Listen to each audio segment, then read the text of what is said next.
since high school. I started delivering flowers, and then I started designing about 4 or 5 years after that. So enough about that, let's get right into design. How many are interested in floral design as a job opportunity, hobby, anything? Raise your hands. Hobby? What do you have? So you're taking the class for art? Okay. How about you? Art credit. Art? Well, the things that you learn in floral design can be used in art. The same principles and elements that we use in design are used in painting, they're used in sculpture. A little bit about the banner that I have here. AIFD stands for American Institute of Floral Design. Also, it means accredited in floral design. So if you're interested in that as a career opportunity or education, go to the website. It's got some really cool things, some absolutely fantastic bouquets. AIFD has approximately 1,500 members worldwide. It's a very select group of florists, of which I'm proud to be a member. I'm the president of the Northwest region, which spans British Columbia, all the way down to up to Alaska, all the way down to San Francisco.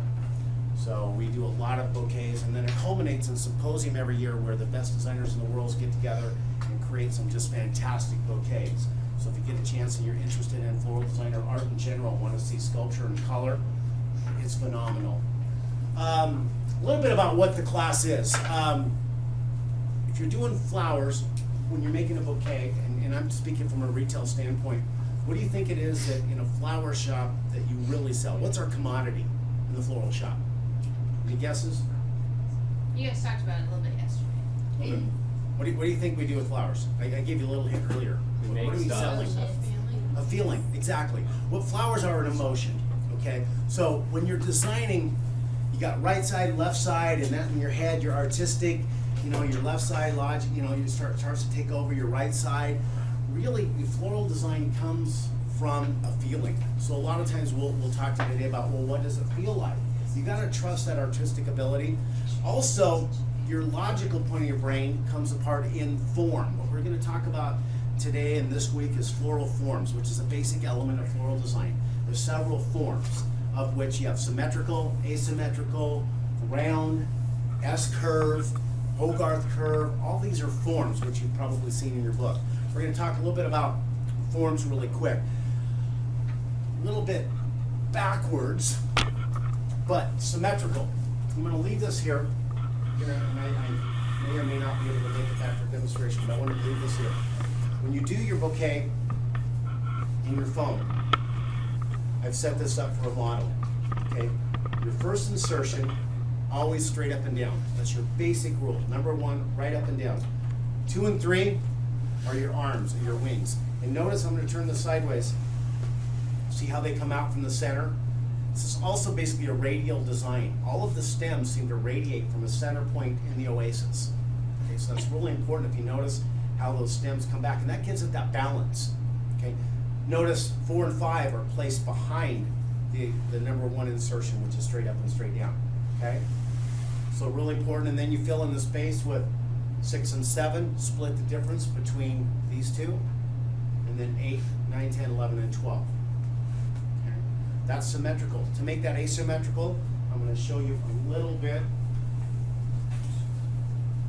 I had a chance to prep before this class, and I took it right to here with the carnations.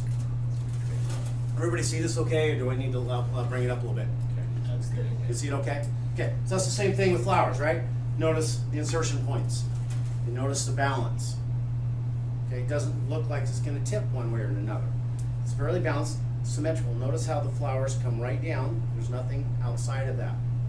Okay. Same thing here. Top to outside, how we flow through the outside. And I can add greenery and filler to fill that up, but I want you to see the lines of the carnation.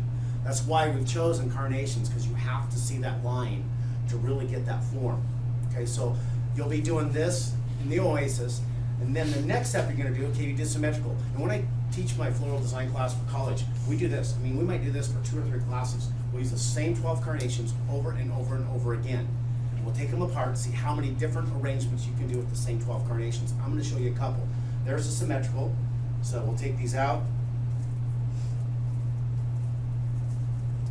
And I'll do really, really quickly an asymmetrical arrangement.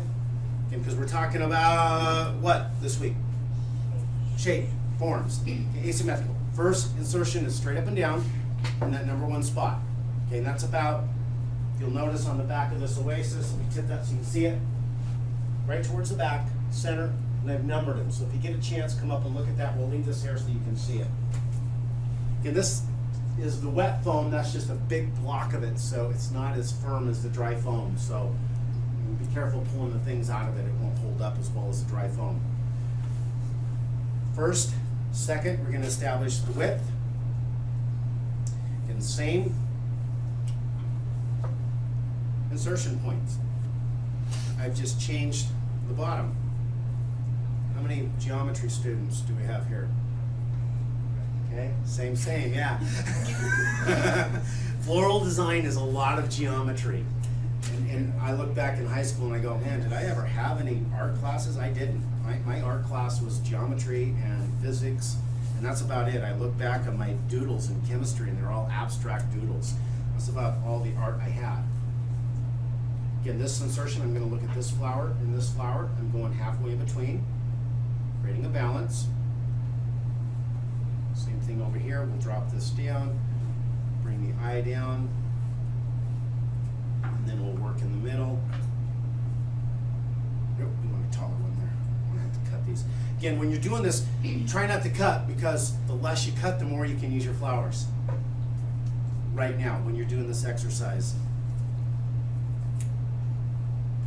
You got your 2 lower ones. Let's go this way so we don't have to cut it. When you're actually doing the bouquet, yeah, you want to give each thing a fresh thing. But now, see, we've taken a symmetrical bouquet, turned it into an asymmetrical bouquet. Now, Western culture, how do we read? Right to left or left to right? Most of the time you'll see the triangles going from left to right from the way you're looking at it. It's just a more pleasing for our culture. So if you want to switch it around and go right to left, that's okay too. And you go, wow, that looks different. Why? Because the triangle's different. So you might notice and take a little survey when you do an asymmetrical, how many do it right to left and how many do it left to right. Okay. Then the last one that you'll do, you can do this, you want to change it both ways. Okay. The next one that you'll do is, and this will segue into what we're going to do today, our dozen carns and a vase. Do it a little bit backwards. We're going to take the same brick, I'm going to turn it over for the insertion points. Again, for cost of using your materials over and over, try to reuse them. Again, from a retail standpoint, no, we wouldn't do this, but you're in class, use that foam till you can't use it anymore. Okay? You got to keep it for more than a day or two, then get a fresh brick. Okay? We'll talk a little bit about more of the physics of the oasis later. Okay, I got water in this, so I'm going to tip this too much. Okay, work sides. In this case, we're going to work from the outside to the top, which is different than we did here. We're going to go 1, 2, 3, 4, and then we're going to work angles into each one of those. So if you can't see, you can come on up here. I took a shower, honestly, I don't stink. First one, again, size-wise, keep them relatively long. I'm going to make this disproportionately long.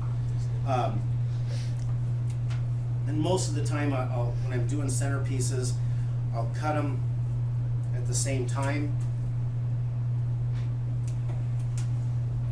so that I know that they're round.